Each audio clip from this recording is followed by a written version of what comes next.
బులెటిన్లో super exclusive news చూస్తున్నాం. ఆంధ్రప్రదేశ్లో పాలనా శైలి మారుతోంది. గత ప్రభుత్వానికి భిన్నంగా ప్రస్తుత ముఖ్యమంత్రి అయిన చంద్రబాబు నాయుడు ఎలాంటి ప్రచార ఆర్భాటం లేకుండా సంక్షేమ పథకాలను అమలు చేస్తున్నారు. సంక్రాంతి పండుగ వేళ ఉద్యోగులు, పెన్షనర్లకు సంబంధించిన వేల కోట్ల రూపాయల బకాయిలను ప్రభుత్వం నిశ్శబ్దంగా విడుదల చేస్తుంది. ఫ్లెక్సీలు లేవు. ఫుల్ పేజీ ప్రకటనలకు బదులుగా నేరుగా లబ్ధిదారుల ఖాతాల్లోనికి డబ్బులు జమ చేయడం ద్వారా వారి మనసులను గెలుచుకోవాలని ప్రభుత్వం భావిస్తోంది. అసలు ప్రచారం కంటే ఫలితమే ముఖ్యమని ఈ కొత్త వ్యూహం వెనుకున్న అసలు కారణం ఏంటి తెలుసుకునే ప్రయత్నం చేద్దాం.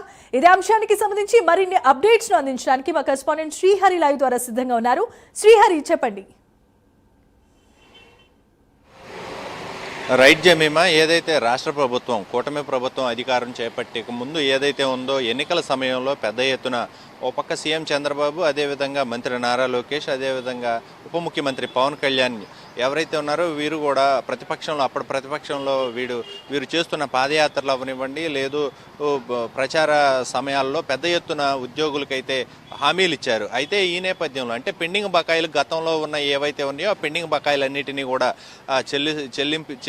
చెల్లించే దిశగా కూటమి ప్రభుత్వం మీకు తగిన చర్యలు చేపడతామని చెప్పని అప్పుడు ఎన్నికల సమయంలో అయితే హామీ ఇచ్చారు. ఈ నేపథ్యంలోనే రాష్ట్ర ప్రభుత్వం ఎప్పుడైతే కూటమి ప్రభుత్వం ఏర్పడిన దగ్గర నుంచి కూడా ఉద్యోగులకు ఏవైతే ఉన్నాయో పెండింగ్ బకాయిల పట్ల సీఎం చంద్రబాబు అటు ఒక పక్క అధికారులతో, అదేవిధంగా ఇటు పక్క ఎవరైతే ఉన్నారో నాయకులతో అందరితో కూడా చర్చించుకుంటూ ముందుకు వెళుతున్న పరిస్థితి అయితే కనబడతా ఉంది. ఏదైతే పెండింగ్ బకాయిలు గతం నుంచి కూడా గత ప్రభుత్వంలో పెద్ద ఎత్తున కుంటుపడింది. అయితే వీటన్నిటినీ కూడా ఎప్పటికప్పుడు వాటిని క్లియర్ చేసే దిశగా అయితే సీఎం చంద్రబాబు కొంత ప్రణాళికతో ముందుకు వెళ్తున్న పరిస్థితి. అయితే దీంట్లో ప్రధానంగా మనం చూసుకున్నట్లయితే ఇప్పుడు గత సంక్రాంతి ఏదైతే ఉందో నిన్న గడిచిన సంక్రాంతి పండగకు ఎవరైతే ఉద్యోగులు ఉన్నారో వీరందరికీ కూడా 2653 కోట్ల రూపాయల నిధులు తమ ఖాతాల్లోకి జమ చేసింది. అయితే సైలెంట్గా ఈ జమ చేయటం గత ప్రభుత్వం ఏదైతే ఉందో కొద్దిపాటి వాటికి కూడా పెద్ద ఎత్తున ఆర్భాటం పేజీలు యాడ్లు, అదేవిధంగా ఫ్లెక్సీలు, పెద్ద కటౌట్లు వీటన్నిటినీ ఏర్పాటు చేసిన పరిస్థితి. వాటన్నిటికి కూడా పెద్ద ఎత్తున నిధులు ఖర్చు చేశారంటూ కూడా ఆరోపణలు. అయితే వీటన్నిటినీ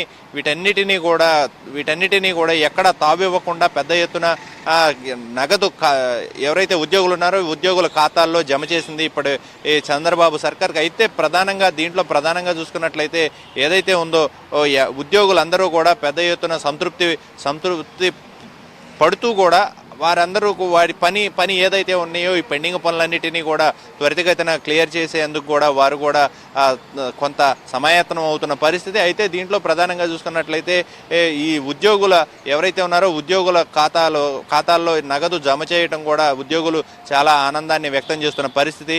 అయితే గతానికి భిన్నంగా సీఎం చంద్రబాబు హంగు ఆర్భాటాలు, ప్రచారాలు ఇవేవీ లేకుండా భిన్నంగా అయితే వెళుతున్న పరిస్థితి అయితే కనబడతా ఉంది. Jemimah, thanks for the update Srihari.